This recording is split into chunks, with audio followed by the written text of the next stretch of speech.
Hi, this is Steve Lentini, and I'm your host for Different Thinking for Different Times, Season 2, Episode 1. Welcome to 2020.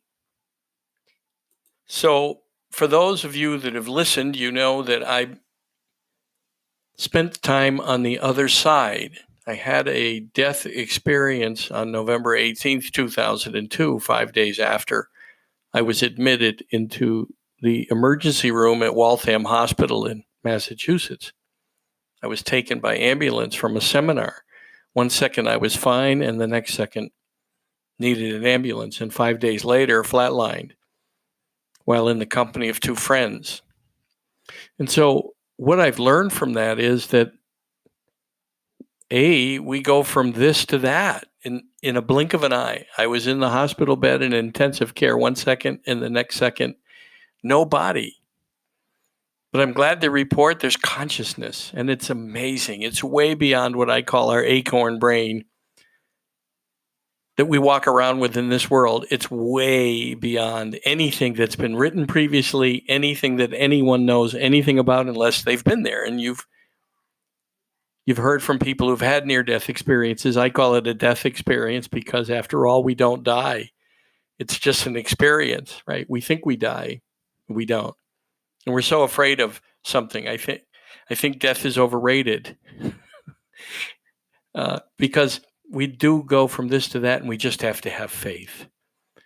And so let me go today with a quote. Let me lead off with a George Ivanovich Gurdjieff quote. He happens to be a favorite spiritual teacher and philosopher of mine. He said, amongst many other things, by the way, he said a lot of stuff and written some interesting books and stuff that really confounds people as they read it, because that was his goal, to confound people. But let me give you the quote that I wanted to base today's talk on. Live a life of friction. Let yourself be disturbed as much as possible, but observe, which I call waking up, is to have that self-aware life, and where you begin to embrace your power to create a world, which begins with taking responsibility for what you've created up until now. I mean, your life is basically, at least my life is the result of all of my speaking, thinking, and actions up to this point. And the beauty is, going forward, if I'm really awake and thoughtful about the power I have to create my life, then I start with the end in mind and I work backwards consciously, with a waked up consciousness, right? A waked up consciousness. I don't care that it's not perfect English. I want you to get the waked up part. Consciously creating, working backwards from the end that I have in mind. I picture it and I talk about it and I live in it. And I'm also prepared to have friction and be disturbed, which wasn't always the case for me. I spent most of my life until that day, November 13th, 2002, when I was put into the ambulance. I had spent most of my time, I was 50, by the way, then. I'd spent most of my 50 years being somewhere else, either in the past or in the future, not very often consciously creating the life that I wanted. I was living more as a reaction, as a consequence, as Werner Erhard said, who is one of the founders of the work of Landmark going back many, many years ago. What is Landmark today? He said that most people live as a victim of circumstance, right? So it's kind of like we're a ping pong ball, or even better is we are a metal ball in a game with flappers. I'm trying to think of what they call them, right? Pinball. We're a pinball, and we're bouncing around the bumpers that are in a pinball game. And instead of consciously creating where we want to go, pointing ourselves in that direction and knowing we can get there, right? Having the certainty. So why live a life of friction, though, and let yourself be disturbed? I mean, when you think of society, we've got all these escapes, right? Society really urges us the opposite, to escape from freedom and upset from anyone who disturbs us. I mean, look at today's politics. You can see how difficult it is just to get along, let alone begin a journey of negotiating with people that we disagree with. No one wants to negotiate. They just want to point fingers, and we can see it doesn't work. And this environment, though, of friction and disagreement and people who bug us, that's the exact place we need to be to learn and grow. And so as we begin a journey of self-observation, we can learn what bugs us about anyone or any event or anything that really bothers us. And we start the journey into self-observation and becoming self-aware by simply saying, okay, take a breath and say, wow, this really bothers me. And what bothers me about it?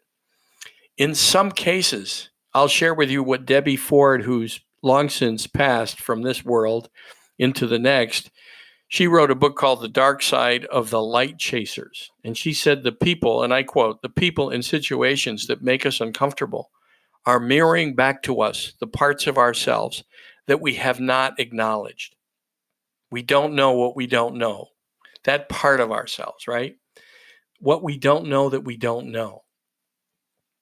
And that's hard for most people to get, is that people who make us uncomfortable, situations that make us uncomfortable, where we think someone is so closed off and perhaps negative, they're showing us the parts of ourselves that we don't realize are closed off and are negative, right? If we're not willing to even consider someone else's opinion and we want to rail against it or even get violent and not even consider, just point the finger about how wrong they are, then what we're doing is living from the world of I'm going to be right and you're going to be wrong, and it doesn't work.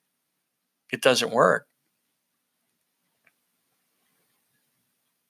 So the average response to someone who is walking around with that thinking is they surround themselves with others who will sympathize with them. Look at how wrong all those others are, right? When you think of people who, even in today's political environment, but it isn't just there. It's if you share the same boss that a number of people don't like, they don't agree with the person, or they don't like working for the person.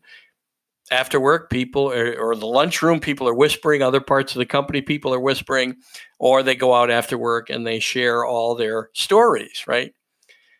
They spend time talking about how wrong everybody else is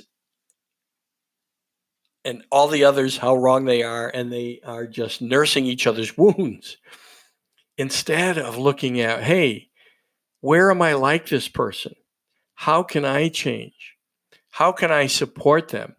Maybe I could ask him, you really seem irritated today, and it's hard to work in this environment. What's going on with you? Can I help?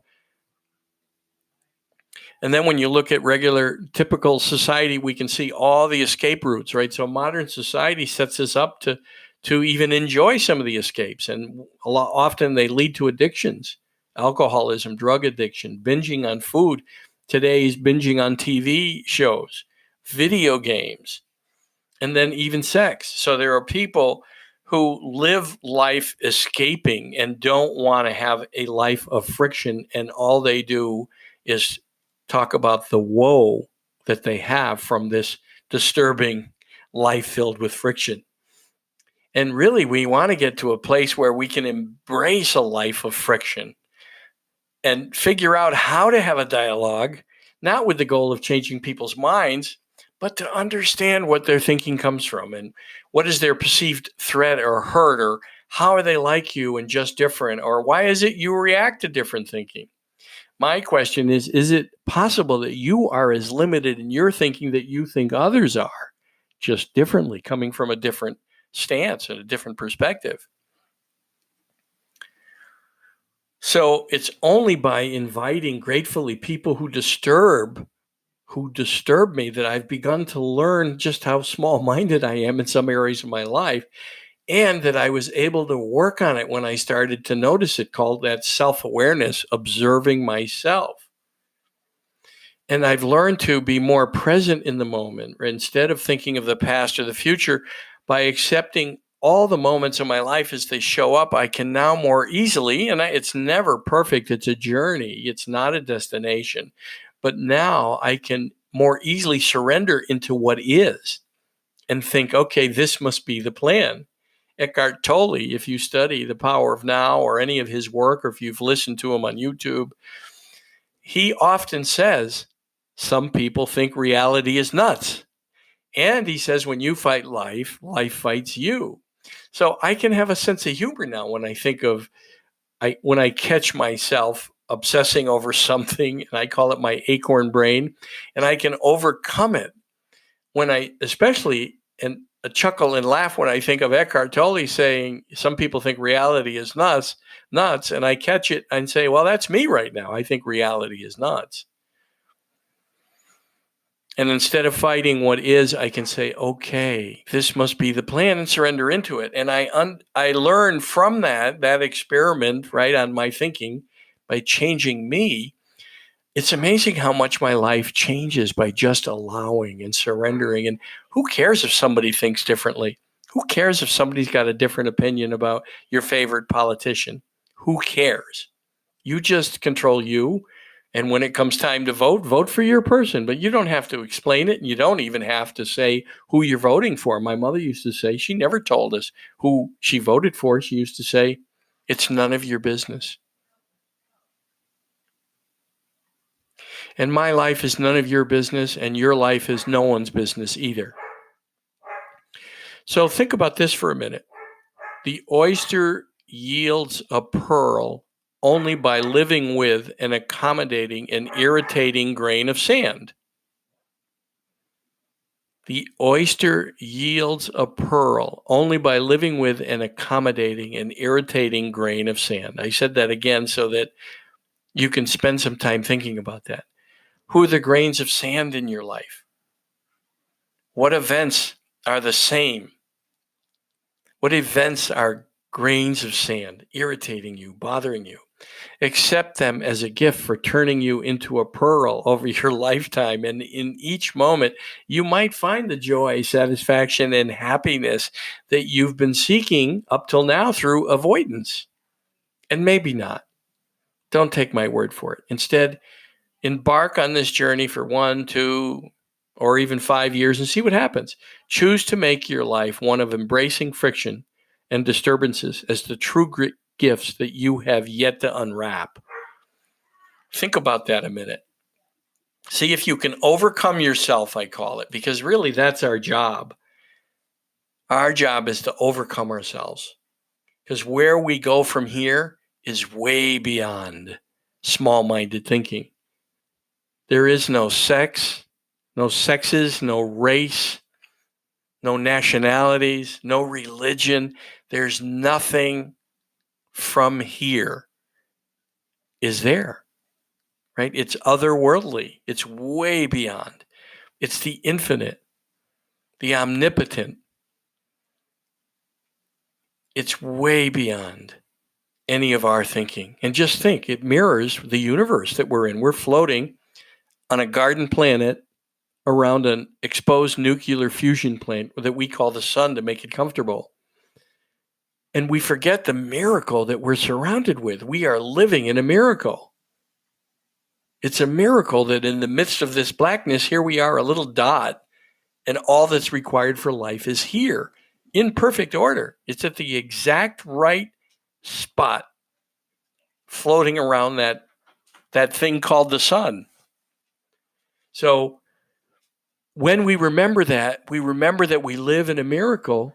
Miracles occur in our life. It's small-minded, tight thinking there isn't enough of anything, thinking that we're not loved, and depending on others for that feeling of love. That's limited, small-minded, acorn brain thinking. And when we overcome all of those things, we will truly have found heaven and truly have found the infinite existence here, right here on earth. And we have nothing to fear. It is not death. I call it a transition. I went from this human existence to the otherworldly existence, pure consciousness. There was only a life review that included only the good I had done. There was a life review of all the lives I had touched and the good I had done, which makes sense to me now in my body because I know how I feel when I do good. And the infinite is only interested in the good we do. It's somehow etched onto the fabric of time.